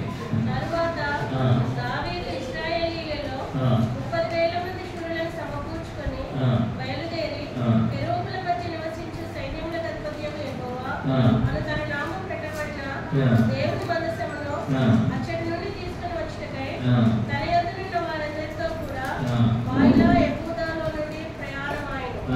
వారు దేవుని మందసమును కొత్త బండి మీద ఎక్కించి గిబియాలోనున్న అబీనాదాబు యొక్క ఇంటిలో నుండి తీసుకుని రాగా, అబీనాదాబు కుమారులకు ఉజ్జాయును అబీయోయును ఆ కొత్త బండిని తోలిరి. ఇప్పుడు ఎట్లా తీసుకొస్తున్నాడు మందసాన్ని? ఒక పక్క బండి మీద పక్క బండి చేయించట దావీదు. జాగ్రత్తగా వినండి. అవి పిల్లలు మాట్లాడకుండా కదలకుండా కూర్చోండి. ఎట్లా తీసుకొస్తున్నాడు? కొత్త బండి చేయించాడు. కొత్త బండి చేయించి అబీనాదాబు కుమారుడైన ఉజ్జాయు, ఇంకెవరు కుమారుడు? ఉజ్జాయును అహియోయు. ఉజ్జా, అహియో, వీరిద్దరు ఎవరు? యాజకుడు. అబీనాదాబు యాజకుడు, వారి కుమారుడు యాజకుడు. ఇప్పుడు మందసాన్ని ఎవరు మోయాలి? ఎవరు దాని సంఘటనతో పట్టించుకో? యాజకులే కదా. కాబట్టి యాజకుల ద్వారా తీసుకొస్తాడు. అయితే మందసం ఎక్కడ పెట్టాడు? ఎక్కడ బండి మీద పెట్టాడు. ఈ పోసుకొని వస్తున్నాడు. ఏమైంది? మెల్లిగా 6వ వచనం చదవండి. వారు నాకోను పొలం దగ్గరకు వచ్చినప్పుడు ఎడ్లకు కాలు జారినందున ఉజ్జా చేయి చాపి దేవుని మందసమును పట్టుకొనగా యెహోవా కోపము ఉజ్జా మీద రగులుకొనెను. అతడు చేసిన తప్పును బట్టి దేవుడు ఆ క్షణమందే అతని మొత్తగా అతడు అక్కడనే దేవుని మందసం వద్ద పడి చనిపోయాడు. యెహోవా ఉజ్జా ప్రాణపత్రము కలుగు చేయగా దావీదు యాకోబు స్థలం పెరేజు అని పేరు పెట్టాడు. నేటినది అది రాజేమో యెహోవా మందసం నా యొక్క ఎలా పట్టుకుని దావీదు యెహోవా భయపడి యెహోవా మందసం దావీదు పొలంలో నుండి తన యొక్క తెప్పింపగా హిత్తీయుడకు ఒబేదెదోము ఇంటి వరకు తీసుకుని వచ్చి అసలు ఉంచాను. ఇది అయిపోయింది. అక్కడ తీసి పెట్టేశాడు. గీతీయుడైన ఉభయదేదం ఇంట్లో పెట్టేశాడు. మందసం ఉభయదేదం ఇంట్లో ఉండినందున దేవుడు ఉభయదేదం అతనికి వారిని ఆశీర్వదించాడు. మరి ఉభయదేదమును ఆశీర్వదించిన దేవుడు ఉజ్జాన్ని ఎందుకు చంపేశాడు? ఉజ్జా యాజకుడే కదా, ఉజ్జాన్ని ఎందుకు చంపేశాడు అంటే సంఖ్యాకాండం 4:15 చదువు. సంఖ్యాకాండం 4:15. దండు ప్రయాణమైనప్పుడు అహరోనును అతని కుమారులను పరిశుద్ధ స్థలమును పరిశుద్ధ స్థలం యొక్క ఉపకరణములన్నిటినీ ముగించిన తర్వాత కహాతీయులు దాని మోయు రావలెను. ఇప్పుడు ఏం చేయాలట? దండు ప్రయాణం అయితే అంటే మేఘం కదిలింది, వెంటనే ఇశ్రాయేలు ప్రయాణం చేయాలి. ప్రయాణం చేసేటప్పుడు అహరోను అతని కుమారులు ఏం చేయాలంటే మందిరంలో ఉండే ఉపకరణాలు అంటే ఏమి? మందసము, తర్వాత ధూపవేదిక, దీపస్తంభము, సన్నిధి రొట్టెల బల్ల, ఇతర గంగాళము, తర్వాత బలిపీఠము, ఇవన్నీ కూడా ఏం చేయాలంటే కప్పాలి. వాడే దాంట్లో గుడ్డల్లో పెట్టి వాటిని కప్పాలి. కప్పి కర్రలు ఉంటాయి, మూత కర్రలు పెట్టాలి. పెట్టిన తర్వాత ఎవరు మోయాలి? అక్కడ ఒక దేవుడు ఒకటి చెప్పి ప్రత్యేకంగా ఒక గోత్రం వారు, లేవి గోత్రంలో ఒక వంశం వారు. ఎవరు వారు? కహాతీయులు. కహాతీయులే వారి భుజముల మీద మోయాలి మందసాన్ని. కానీ దావీదు ఇప్పుడు దేని మీద తీసుకొచ్చాడు? ఎడ్ల బండి మీద తెచ్చాడు. అక్కడ తప్పిపోయాడు.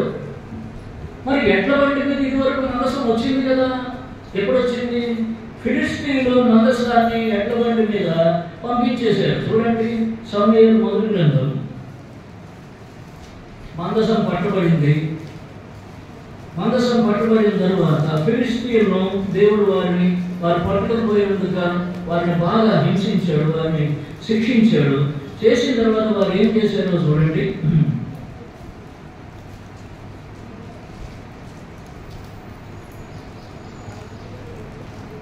6వ అధ్యాయం, మొదటి సమూయేలు 6వ అధ్యాయము.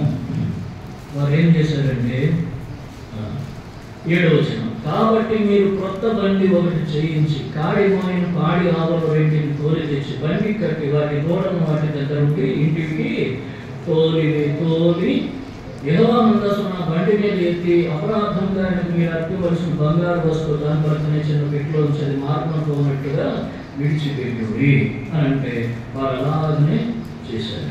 చేస్తే ఆ ఆవులు ఏం చేసేట? ఇదంతా మళ్ళీ ఇప్పుడు ధ్యానించారు. కొత్త బండి, 2 వాలిస్తున్న ఆవులు అంటే పిల్లలు ఉన్నాయి. పెట్టి ఫిలిష్తీయుల సర్దార్ వాళ్ళు చెప్తున్నారు ఏంటంటే దాని మీద మందసాన్ని పెట్టి వదిలేసేయండి, తోలేయండి. 7 తోలాల ఇశ్రాయేలు దేశం మీద తోలేయండి అన్నారు. ఎందుకు? బండి కొత్త బండి అంటే అది దేవుని మందసం కాబట్టి వాడిన బండి వద్దు, అది వాడి ఉద్దేశం. పాలిచ్చే ఆవులు ఎందుకంటే ఒకవేళ దేవునికి ఇశ్రాయేలు కూడా వెళ్ళిపోవడం ఇష్టమైతే పాలిచ్చే ఆవులు దూడలు ఎక్కడ ఉన్నాయి? ఇంటి దగ్గర ఉన్నాయి. దూడలు ఇంటి దగ్గర పెట్టేస్తే పాలిచ్చే ఆవులు వెళ్తాయా? ఎప్పుడు రావాలని? ఇంటికి రావాలి. వెళ్ళిపోతున్నాయంటే అర్థమేంటి? దేవుడు తీసుకుపోతున్నాడు. అమ్మయ్య, ఇది దేవుడి వల్ల జరిగింది, వారికి చాలా నష్టం జరిగింది. మన బైబిల్ స్టైల్లో చదువుతారు. కాబట్టి ఇప్పుడు తీసుకెళ్ళిపోతుంటే ఆ 2 ఆవులు ఏం చేసే పాడే ఆవులు మొదటిసారి ఆ బండి మీద మోసుకుని దక్షిణ వారి దగ్గరకు యూదా రాజ్యంలో తెచ్చేసాయి. ఇది ఎవరి ఆలోచన? ఫిలిష్తీయుల ఆలోచన. ఎవరి ఆలోచన? ఫిలిష్తీయుల పద్ధతి. ఏది? కొత్త బండి మీద మందసాన్ని తీసుకెళ్ళడం. ఎవరి పద్ధతి? ఫిలిష్తీయులు. దేవుని పద్ధతి ఏమిటి? కహాతీయులు, లేవీయులైన కహాతీయులు భుజముల మీద మోయడము దేవుని పద్ధతి. వారు ఫిలిష్తీయులకు తెలియదు కాబట్టి వారు చేసిన దాన్ని అంగీకరించాడు. దావీదుకు ధర్మశాస్త్రం ఆయన దగ్గరే ఉంది, ఆయన తెలుసుకోవాలి. దావీదుకు తెలిసి కూడా అంటే తెలుసుకోకుండా దేవుని పద్ధతి చిత్తం తెలుసుకోకుండా ఏం చేశాడు? లేవీయులు కహాతీయులు మోయవలసిన దాన్ని ఎడ్ల బండి మీద పెట్టాడు కాబట్టి దేవునికి కోపం వచ్చింది. అన్యుడు ఎవరు కూడా దాన్ని తాకకూడదు. కహాతీయులు ముయ్యాలి కానీ పరిశుద్ధమైన దాన్ని తాకకూడదు. కాబట్టి ఉజ్జా దాన్ని తాకేడు కనుక దేవుని కోపం వచ్చింది. ముందే చెప్పాడు, చెప్పి చేస్తాడు దేవుడు. ఎప్పుడు చెప్పుకోవచ్చు, ముందే చెప్పాడు. అప్పుడు అది చేస్తే కోపం వస్తుంది. కోపం వచ్చింది, చనిపోయి. ఇప్పుడు దావీదు భయం వచ్చింది. తర్వాత ఏం చేశాడు చూడండి. సమూయేలు 2వ గ్రంథము 7వ అధ్యాయం. సమూయేలు 2వ గ్రంథము 7వ అధ్యాయము 13వ వచనంలో ఎట్లనగా యెహోవా మందసమును మోయువారు 6 అడుగులు సాగగా. ఇప్పుడు ఏం చేశాడు? మందసమును వల్ల కహాతీయుల చేత మోయించుకుంటూ వచ్చాడు. ఇప్పుడు మందసం దర్జాగా ఘనంగా యెరూషలేముకు తీసుకొని వచ్చాడు. దావీదు పురము పట్టణం, సియోను పట్టణం, అదే యెరూషలేము అక్కడ తీసుకొని వచ్చాడు. కాబట్టి జీవితంలో చేసే విషయాల్లో, దేవుని విషయాల్లో దేవుని పద్ధతిని అనుసరించడం అవసరం. దాని విషయంలో కూడా దేవుని చిత్తం కనుక్కోవాలి. మనం ఏదో చేసేసిన గొడ్డే దీనిందంటే ముందు మేము కట్టేయనమాట. గొడ్డుకైతే ఈనిందని చెప్పాట. వారికి కూడా వచ్చి అంటే పని చేసేవాడు. యజమాని చెప్పాడు, ఆ కొంతమంది కట్టేసి కొంచెం జున్నుపాలు తీసుకురా అనమాట. అది గొడ్డుకేది ఈనుకుందా, జున్నుపాలన్నీ నుంచి వస్తాయి. ఇప్పుడు ఏదో జరిగింది అంతే. గుడ్డేదో చెవిలో పడినట్టు అంటే ఏదో జరిగింది. దేవుని పనులు కూడా దేవుని చిత్తానుసారంగా చేయాలి అంతే. మన సొంత ఆలోచన కుదరదు. దేవుని దగ్గర కనిపెట్టాలి. దేవుని చిత్తాన్ని వ్యతిరేకంగా కూడా చేయకూడదు. అది చేద్దామంటే ఎందుకులే అనంటే అది ఎందుకులే అన్నదైనా దేవుని చిత్తం కావాలి, చేద్దామన్నదైనా దేవుని చిత్తం కావాలి. రెండు ఏదో కూడా దేవుని చిత్తం అవుతుంది. మనం ఏది చేస్తున్నా దేవుని చిత్తం చేయాలి. దేవుని విషయాల్లో తప్పిపోతే ఎవరు చనిపోతాడో తెలియదు. దావీదు చేసిన తప్పిదానికి చనిపోయిన వాడు ఎవడు? ఉజ్జా చనిపోయాడు. ఆయన తండ్రి ఎంత బాధపడుతుంటాడు. కొన్నిసార్లు మనం దేవుని చిత్తం చేయకుండా చేసే తప్పిదాలు ఎవరి మీద పడుతుంది? కాబట్టి దేవుని చిత్తం, అందుకని పరిపూర్ణమైన చిత్తం ఏదో అన్ని విషయంలో తెలుసు. దావీదు రెండోసారి చేశాడు. మూడోసారి ఏం చేశాడు? ఇక్కడ చూడండి, సమూయేలు 2వ గ్రంథం 24వ అధ్యాయం 2వ గ్రంథం 24వ వచనం. ఇంకొక మారు యెహోవా కోపం ఇశ్రాయేలు మీద రగులుతుండగా ఆయన దావీదును వారి మీద ప్రేరేపణ చేశాడు. నీవు పోయి ఇశ్రాయేలు వారిని, యూదా వారిని లెక్కించుకునేదానికి ఆజ్ఞించనెవరును యోవాబుతో ఆజ్ఞించాడు. ఇదంతా చదువుకోండి. ఇశ్రాయేలు ప్రజలను లెక్కించడం దేవుని చిత్తం కాదు. సాతాను దావీదును ప్రేరేపించాడు. వేరే చోట సాతాను దావీదును ప్రేరేపించాడు. దావీదు యోవాబు అన్నాడు, అయ్యా ఆ ఆలోచన మానుకో అన్నాడు. చూడండి 3వ వచనం. యోవాబు, జనుల సంఖ్య ఎంత ఉన్నను నా ఏను వాడును రాజునకు నీవు బ్రతికి ఉండగానే దేవుడు యెహోవా నూనెంత ఎక్కువ చేయనుండాలి. నా ఏడు వాడు రాజునకు నీకు ఈ కోరిక ఏమైనా పుట్టాను. కొన్నిసార్లు దేవుని చిత్తాన్ని వ్యతిరేకంగా మనం ఏదైనా ఆలోచన చేసినప్పుడు మనుషుల ద్వారా మనకంటే చిన్నవారు కావచ్చు. దావీదు అంటే యోవాబు చిన్నవాడు. దావీదు అంత భక్తుడు కాదు. యోవాబు శరీరానుసారుడు అయినప్పటికీ కూడా దావీదుకు మాట చెప్పాడు, నీకెందుకయ్యా ఈ ఆలోచన? దేవుడు 2 చేస్తాడు. ఇప్పుడు ఈ లెక్కించే పని మీద పెట్టామని దేవుడు తన ఆత్మ ద్వారా యోవాబు ద్వారా పలికించాడు. కాబట్టి దావీదు, నేను దేవుడు దైవజనుడిని, దావీదు నేను రాజుని, దైవజనుడు నాకు తెలియదా? నాతో మాట్లాడే దేవుడు మాట్లాడితే నాతాను ద్వారా మాట్లాడాలి, గాదు ద్వారా మాట్లాడాలి. ఎవరు వాళ్ళు? నాతాను కాదు, ప్రవక్తలు. వాళ్ళ ద్వారా మాట్లాడగా అపరాధం యోవాబు అని వాడు పనులు చేసావు, అమాసాన్ని చంపేశావు, ఈ అభిషేకం చంపేసి ఇవన్నీ చేసిన వాడు నువ్వు నాతో మాట్లాడితే ఓ నేను చెప్పింది జై, ఐఆమ్ ది కింగ్, నేను చెప్పింది జై అన్నాడు. ఏమైంది కదా? 70,000 మంది చనిపోయారు. చూడండి, దేవుని కోపము రగులుకోగానే ఏమైంది అక్కడ? ఎక్కడ చదవండి? 15. అందుకు యెహోవా ఇశ్రాయేలు మీద తెగులు రప్పింపగా ఆ దినము ఉదయం మొదలుకొని సమాజ పూట వేడ వరకు అది జరుగుతున్నాం. అందుచేత దానం నుండి వేక్షల వరకు 70,000 మంది మృతిపోయారు. అప్పుడు దావీదు ఒక మాట అన్నాడు. చూడండి 17వ వచనం కలిసి చదువుకుందాం. దావీదు జనుల నాశనం చేసిన బోధన కనుకొని యెహోవా ఇలా ప్రార్థించాడు, చిత్తగించు, పాపం చేసిన వాడినే, దుర్మార్గంగా ప్రవర్తించిన వాడిని, గొర్రెల వంటి వీరేం చేసి నన్ను నా తండ్రి ఇంటి వారిని శిక్షించు. ఇక్కడ దావీదు గొప్పవాడు. అది దావీదు యొక్క గొప్పతనం. నేను పాపం చేశాను, నన్ను శిక్షించు, నా పిల్లలు నా ఇంటి వారిని శిక్షించు, గొర్రెల వంటి వారు నా ప్రజలు వారిని శిక్షిస్తారు. అంటే దావీదు ఇంటి వారిని శిక్షించిన దావీదుకు బాధ కలగదు, తన ప్రజలను శిక్షిస్తేనే దావీదుకు బాధ కలుగుతుంది. అర్థమైందా? అందుకే దేవుడు దావీదు ప్రజలను శిక్షించాడు. 20 ఏళ్ళు దావీదు. అంటే దావీదు తన ఇంటి వారి కంటే ఎవరిని ప్రేమిస్తున్నాడు? తన ప్రజలను ప్రేమిస్తున్నాడు. అందుకే అన్నాడు నా హృదయానుసారం. కానీ శిక్ష వచ్చింది. ఎందుకు? దేవుని చిత్తం కాకుండా తన ఇష్టానుసారంగా చేశాడు. 3 విషయాలు. ఒకటేమిటి? తన సొంత జీవితం విషయం. రెండవది దేవుడి సంబంధమైన విషయం. మూడవది రాజ్యం సంబంధమైన విషయం. ఎందులోనూ కూడా దేవుని చిత్తం చేయకపోతే గొప్ప నష్టము, దుఃఖము రెండు తెచ్చుకున్నాం. గొప్ప నష్టం, దుఃఖం. అయితే దావీదులో ఉన్న ఉగ్రం వెంటనే తిరిగి సంతోషం. వెంటనే సాగిలు పడతాడు. బాబా తప్పు చేశాను, అయిపోయింది. నన్ను క్షమించి నీ చిత్రం ఇప్పుడు చెప్పు, అదే చేస్తాను అంతే. నా జీవితాల్లో ఎంతవరకు తెచ్చుకున్న నష్టాలు చాలు అర్థం చేసుకోవాలి. ఏదైనా కానివ్వండి, చిన్నప్పుడు పెద్దతో, కుటుంబ విషయమో, ఉద్యోగ విషయమో, వ్యాపార విషయం, లేకపోతే ఇంకేదైనా విషయం, సంఘ విషయం, ఇంకేదైనా విషయం, లోపల విషయం, బయట విషయం, కొన్ని ఎవరికి చెప్పుకోవాలి. లోపల ఉడుతూ ఉంటాం, లోపల ఉడుకుతూ ఉంటుంది. అదే బయట చెప్పుకునేది కాదు. అర్థమైందా? చెప్తే పెదవి దాటితే ఎక్కడ దాటుతుందిగా? గడప దాటి గమ్మి దాటుతుంది, ఊరు దాటేస్తుంది.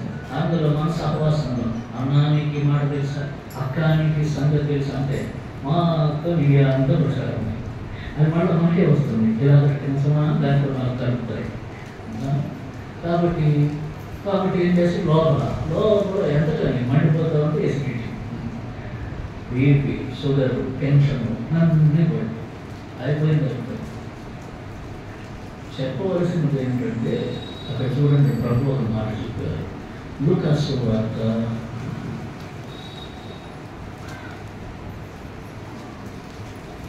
22వ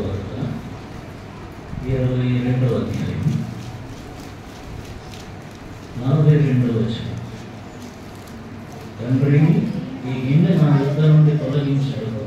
నీ చిత్తమైతే తొలగించు, ఆయనను నా ఇష్టం కాదు నీ చిత్తమే సిద్ధించును. ప్రభువా, నా ఇష్టం కాదు నీ చిత్తం. యేసు ప్రభువే అన్నాడు, ఈ గిన్నె నా ఇద్దరు నుండి తొలగించు, నీ చిత్తం ఏంటంటే ఆ శిలువ మరణం ఆయనకు శ్రమగా ఉంది, బాధగా ఉంది. కాబట్టి శరీరం అంగీకరించట్లేదు. ఆయన కూడా శరీరంలో ఉన్నారు, బలహీనం. కాబట్టి అంగీకరించట్లేదు. ఆయన చెప్పాడు, ఆత్మసిద్ధమే కానీ శరీరము బలహీనం. కాబట్టి బలహీనం ఉంది. అయితే ప్రభువా, నీ చిత్తమే తొలగించు, కానీ నా ఇష్టం కాదు నీ చిత్తమే సిద్ధించను. ప్రభుకి మాట చెప్పాలి, నా ఇష్టం కాదు ప్రభువా, నీ చిత్తం. దీనికోసం ఏం చేయాలంటే ప్రభువుకు సమర్పించుకోవాలి. సమర్పించుకోవాలంటే మన జేబులో ఉన్న తీసేసి ఇచ్చేయటం అలా కాదు. మనల్ని మన అంతరంగిక వైఖరులు, మన ఇమోషన్స్, ఫీలింగ్స్, మన ఇష్టాలు, అక్కడ ప్రభువు తన ఇష్టాన్ని దేవుడికి సమర్పించాడు, తండ్రికి సమర్పించాడు. నా ఇష్టం కాదు, తీసి నీ దగ్గర పెడతాను, నీ చిత్తం ప్రభువా, నా ఇష్టం కాదు. మన ఇష్టాలన్నీ ముందు దేవుని దగ్గర పెట్టాలి. అట్లా నా కొడుక్కి అలా అమ్మాయిని తీసుకురావాలి, అంత బంగారంతో రావాలి నా కొడుక్కి, మా ఇంటికి పోవాలంటే అలా చదువుకోవాలి. ఆ తర్వాత అది చీపురు గడ్డ పెట్టుకుని అన్నా. అప్పుడు దేవాలయానికి చేసుకోవాలి. మనం కోరుకున్నందుకు వచ్చింది, బంగారంతో వచ్చింది, భాగ్యంతో వచ్చింది, అన్ని తెచ్చింది, చీపురు గట్ట కూడా తెచ్చింది. దాని లోపల ఉంది చీపురు గట్ట, వేసి కొడుతుంది. ఇప్పుడు ఏం చేయాలి? దేవుని చిత్తం కనుక్కోవడానికి దాన్ని తిమోతి గారు చెప్పాడు, వాళ్ళు రికార్డ్ చేసుకున్నారు.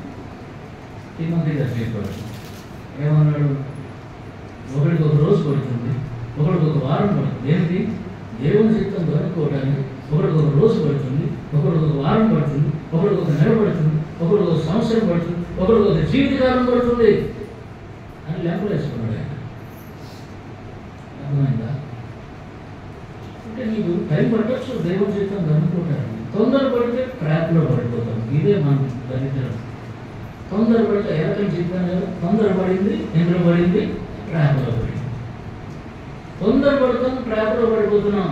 దేవుడు విడిచి మనకు వివేకం ఇచ్చాడు, మనకు వివేకం ఇచ్చాడు, వాక్యం ఇచ్చాడు. నువ్వు దేవుని చిత్తం కనుక్కో అని చెప్పాడు. నా చిత్తం కనుక్కో, నేను నీకు దాన్ని బయలుపరుస్తాను, అప్పుడు నాకు దాన్ని చెయ్యని చెప్పాడు. నిదానంగా మనం ఎదురు చూడాలి కదా. చెప్పను ఇప్పుడు అది మనం ఆలస్యం అయిపోయింది అనుకుంటున్నాం. మనం ఆలస్యం అనుకున్నది దేవుని దృష్టిలో ఆలస్యం కాకపోవచ్చు. కాదు, దేవునికి ఇంకా టైం ఉంది. అర్థమైందా? ఒక ఆయన ఒక బాగా చెప్పాడు, ఇప్పుడు అన్నం ఉడుకుతూ ఉంటుంది కదా, మంచి పరమాన్నం బిర్యానీలు తయారు చేస్తున్నాం ఇంట్లో.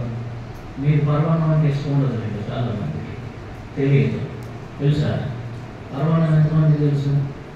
ఎప్పుడో తింటుంటారు, రోజు తింటే బిర్యానీ.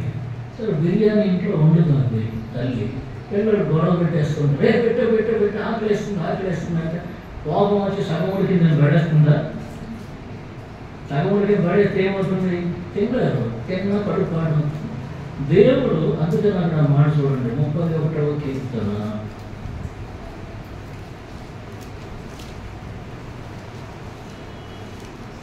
13వ వచనం చదవండి. 31:19. నీ యందు భయభక్తులు గల వారి నిమిత్తము నీవు దాచి ఉంచిన మేలు ఎంతో గొప్పది. నరుల ఎదుట నిన్ను ఆశ్రయించే వారి నిమిత్తము నీవు సిద్ధపరిచిన మేలు ఎంతో గొప్పది. ఈ సండే స్కూల్ పిల్లలు అందరూ వచ్చారా లోపలికి? అక్షిత జెన్సీ కనబట్టలేదు, ఉన్నారా? అక్కడ ఏం చేస్తున్నారు? ఇక్కడ ఏమన్నాడు వాళ్ళు?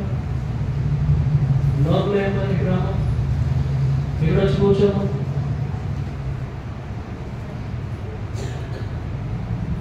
సండే స్కూల్ టీచర్స్ వచ్చేయండి అని చెప్పి మీరు ముందు రావటం కాదు, వాళ్ళందరినీ తోలుకొని వచ్చి లోపలికి కూర్చోబెట్టి అప్పుడు మీరు వెనకాల వచ్చి కూర్చోవాలి. అర్థమవుతుందా? వాళ్ళు తీసుకొచ్చేట, లేకపోతే వాళ్ళకి ఎక్కడెక్కడో తిరుగుతారు. వీళ్ళు బ్రదర్స్ సిస్టర్స్ వాళ్ళు కూడా అక్కడే ఉన్నారు. అక్కడే ఉన్నారు వాళ్ళకి.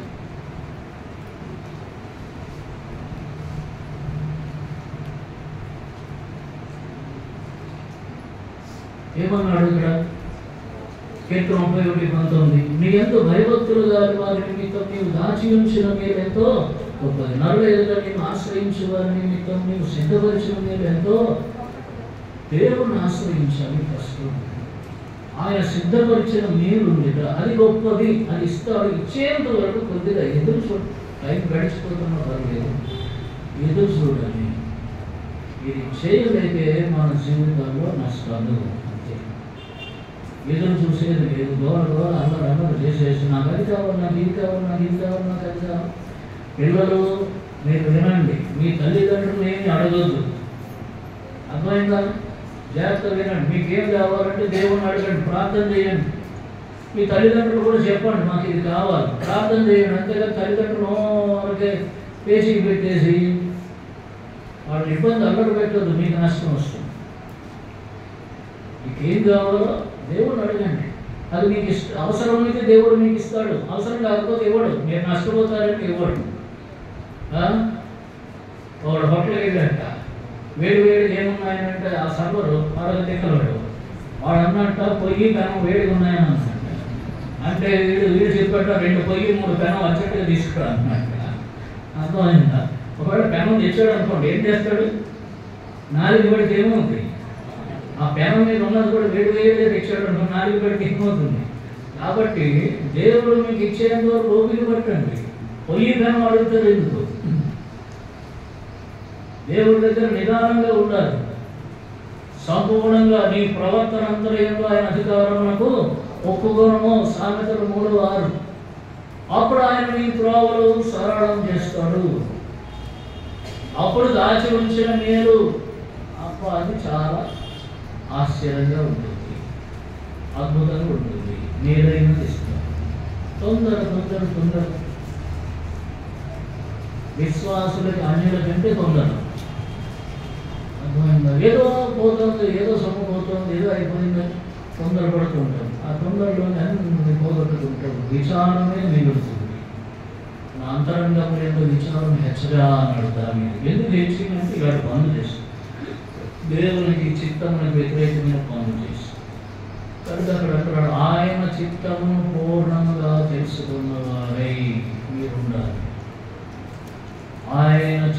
సంపూర్ణమైన చిత్తం ఏదో పరిపూర్ణంగా తెలుసుకోవాలి. ఆయన చిత్తమును పరీక్షించి తెలుసుకోవాలి. ఈ లోక మర్యాదను అనుసరించద్దు. అంటే లోకం తరపు ఆలోచనలు వాటి దగ్గరికి పోతే వినిపిస్తుంటాయి, వినేసి ఊరుకోవాలి. మనం వెనుక వాడు చెప్తుంటారు, ఫ్రెండ్స్ ఉంటారు, ఎవరో ఉంటారు, బంధువులు ఉంటారు, చెప్తారు. డైరెక్టర్ మార్టిన్ గారు ఒకసారి కోర్టుకి వెళ్తున్నట్ట, వెళ్ళాల్సి వచ్చింది. కోర్టు కేసు మరొక ఆయన చెప్పాడు, మరో సేవకుడు. ఆయన కోర్టుకి వెళ్తున్న లాయర్ అన్నమాట, నేను చెప్పినట్టు నువ్వు చెప్తే కేసు గెలుస్తాను అన్నాను. ఏం చెప్పమంటావు చెప్పాడు, అంత అబద్ధం. మార్టిన్ గారు అన్నట్ట, నువ్వు చెప్పినట్టు నేను చెప్పను, దేవుడు ఏం చెప్పమంటో చెప్తాను. అయితే నీ కేసు కోసం లేదని సరిపోతే పోనీ, నేను దేవుడు చెప్పింది చెప్తాను. కోర్టుకి వెళ్ళాట, దేవుడు ఏం చెప్పమన్నాడు అదే చెప్పాట. లాయర్ అనుకున్నాడు, పోయింది కేసు అని. కేసు గెలిచాడు ఆయన. అర్థమైందా? కాబట్టి అందుకే వాడు దర్శనంగా అయ్యారు. దేవుని చిత్తం చేయడానికి అప్పగించుకోవాలి, ఇది ముఖ్యము. దేవుని చిత్తం చేయాలంటే మన చిత్తాన్ని వదిలేసుకోవాలి. మన చిత్తం ఎప్పుడు నష్టమే చేస్తుంది, ఎప్పుడు నష్టమే చేస్తుంది. తాత్కాలికంగా బాగున్న దావీదు సిక్కులకు వెళ్ళినప్పుడు సంవత్సరం మీద 4 మాసాలు బాగుంది, మంచి ప్లాన్ వేసేవారు దావీదు. మా తను తప్పించుకున్నాం, ఇక్కడ మంచి ప్లాన్ వేస్తున్నాం. ఎందుకంటే వేరే వాడిని దోచుకున్నాడు, యోధ వాడిని దోచుకున్నాడు అని చెప్తున్నాడు. ఆ పట్టణాలన్నీ కాల్ చేశాడు. అట్లా మంచి ప్లాన్ల మీద నడుస్తుంది దావీదు సంగతి. సౌలు చచ్చిపోయినంత వరకు ఇక్కడే ఉంటాను, ఆ తర్వాత చూస్తాను అనేదో అనుకుని ఉంటాడు దావీదు. కానీ సంవత్సరం 4 మాసాల తర్వాత శిక్ష వచ్చింది దావీదు మీదకి. మనకంతే, అనుకోకుండా కొంతకాలం అయిన తర్వాత శిక్షిస్తాం, ఏడుస్తాం. మరి ఇంకా ఏడ్చులకు శక్తి లేనంతగా అయిపోయింది పొరపాటు. దేవుని దగ్గరికి రండి. అందుకని యాకోబు 1:7 చెప్పాడు. చూడండి, చదవండి. యాకోబు పత్రిక 1:7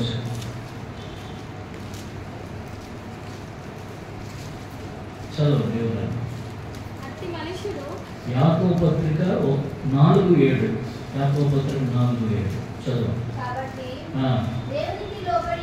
దేవునికి లోబడి ఉండుడి, అపవాదిని ఎదిరించుడి, అప్పుడు వాడు మీ యొద్ద నుండి పారిపోవను. దేవుని యొద్దకు రండి, అప్పుడు ఆయన మీ యొద్దకు వచ్చును. పాపులారా, మీ చేతులు శుభ్రం చేసుకోండి, ద్విమనస్కులారా మీ హృదయంలో పరిశుద్ధపరచుకోండి. చాలు. కాబట్టి దేవుని యొద్దకు రండి, దేవునికి లోబడండి. యాకోబు పత్రిక 4:7 దేవుని యొద్దకు రండి, దేవునికి లోబడండి. మీ ద్విమనస్తత్వం అంటే సగం దేవుడు, సగం లోకం, సగం దేవుని చిత్తం, సగం మన జ్ఞానం.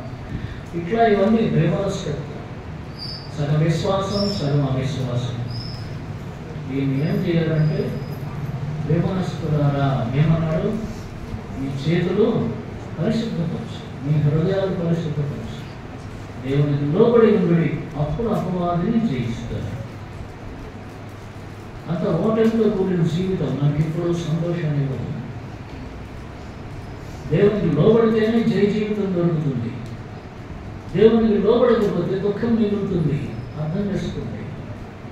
పూర్తిగా దేవునికి లోబడడం నేర్చుకోవాలి. దేవునికి లోబడడం అంటే మళ్ళీ ఏ పనిపాట్లు చేయకుండా ఇంట్లో కూర్చోమని చెప్పట్లేదు. నిశ్చయంగా నీ చేతులు కష్టాలిస్తాం, నీవే అనుభవిస్తాం. దేవుని భయభక్తులు కలిగి ఉంటే దేవునికి లోబడాలి, దేవుని దగ్గరికి రావాలి, దేవునికి లోబడాలి. దేవుని చిత్తం పరీక్షించి తెలుసుకోవాలి. తెలుసుకున్న తర్వాత చెయ్యాలి. మన చుట్టూ ఆలోచన చెప్పేవారు అనేకులు ఉంటారు. ఆ వాక్యం కూడా స్పష్టంగా చెప్తాడు. ఆలోచన చెప్పేవారు అనేకులు ఉండగా శ్రేయస్కరమని ఏదో ఉంది. కాబట్టి నా ఆలోచన వినంటాడు. వాడి ఆలోచన, వీడి ఆలోచన, అందరి ఆలోచన వింటే ఆఖరికి మనకు ఆలోచన లేకుండా అయిపోతుంది. దేవుని ఆలోచన దగ్గరికి రావాలి. నెమ్మది కలిగి జీవిస్తాం. అలాగైతే లేకపోతే దుఃఖము, వేదన, చింత, శిక్ష, తెగులు, ఒకటిగా అవమానం, నింద అన్నీ నెత్తి మీదగా తెచ్చుకుంటాను. ఇంతవరకు జరిగింది బస్. అది ఇక ముందు జీవితంలో నేను సరే దావీదు ఇక ఎట్లా తగ్గిపోయాను ఇష్టానుసారం అట్లా పోయాడా? మళ్ళీ దేవుని దగ్గరికి వచ్చాడు, సరి చేసుకున్నాడు, కనుక నెమ్మది పొందాడు. మన జీవితాల్లో కూడా అవకాశం ఉంది. దావీదు తన దేవుడైన యెహోవాను బట్టి ధైర్యం తెచ్చాడు. దావీదు సమస్తము సంపాదించాడు. మనం సమస్తం అంటే పోయిందంతా సంపాదించాడు. అది ఏది పోతే అది సంపాదించాడు. దేవుని బట్టి ధైర్యం తెచ్చాడు. దేవుని దగ్గర ఒక తీర్మానం, ప్రభు ఇదివరకు తగ్గిపోయాను, నువ్వు ఏ విషయంలో తగ్గిపోయావు, ఇప్పుడు నీ దగ్గరకు వస్తున్నా, నా ఇష్టం కాదు నీ చిత్తమే. ఈ మాట అందరూ నాతో చెప్తారు. ఈ మాట అందరూ నాతో చెప్పండి. ప్రభువా, నా ఇష్టం కాదు నీ చిత్తమే నా జీవితంలో నెరవేరును గాక. ఆమేన్. ఈ మాట ప్రభుత్వ హృదయపూర్వకంగా చెప్పుకొని యోజన మిత్రుల ప్రభుత్వాల్లో పాల్గొనగలుగుతాం. పరిశుద్ధాత్మ దేవుడు సాయం చేయండి. ఒకరి